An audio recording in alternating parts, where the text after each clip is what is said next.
असंगठित अर्थव्यवस्था पर दूसरा बड़ा आक्रमण जीएसटी। जीएसटी यूपीए का आइडिया था।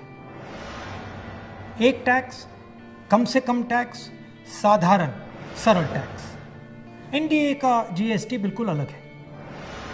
4 अलग अलग टैक्स, 28% तक टैक्स और बड़ा कॉम्प्लिकेटेड, समझने को बहुत मुश्किल टैक्स। जो स्मॉल एंड मीडियम बिजनेसेस हैं वो इस टैक्स को भर ही नहीं सकते और जो बड़ी कंपनियां इसको आसानी से भर सकती हैं वो 5, 10, 15 अकाउंटेंट्स लगा सकते हैं।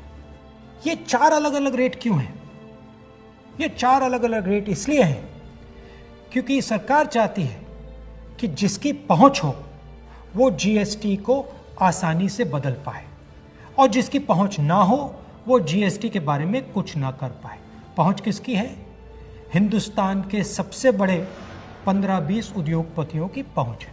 तो जो भी टैक्स का कानून वो बदलना चाहते हैं वो इस जीएसटी रेजिम में आसानी से बदल सकते हैं। और एनडीए की जीएसटी का नतीजा क्या है कि आज हिंदुस्तान की सरकार स्टेट्स को जीएसटी का पैसा ही नहीं दे पा रही है। प्रदेश एम्प्लॉइज को, टीचर्स को पैसा नहीं दे पा रहे।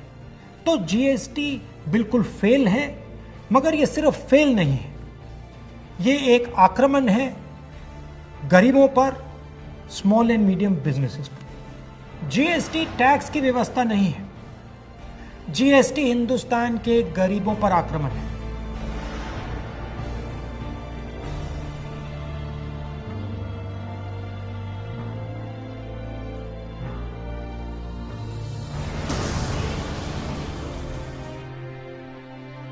छोटे दुकानदारों पर, स्मॉल एंड मीडियम बिजनेस वालों पर, किसानों और मजदूरों पर आक्रमण है।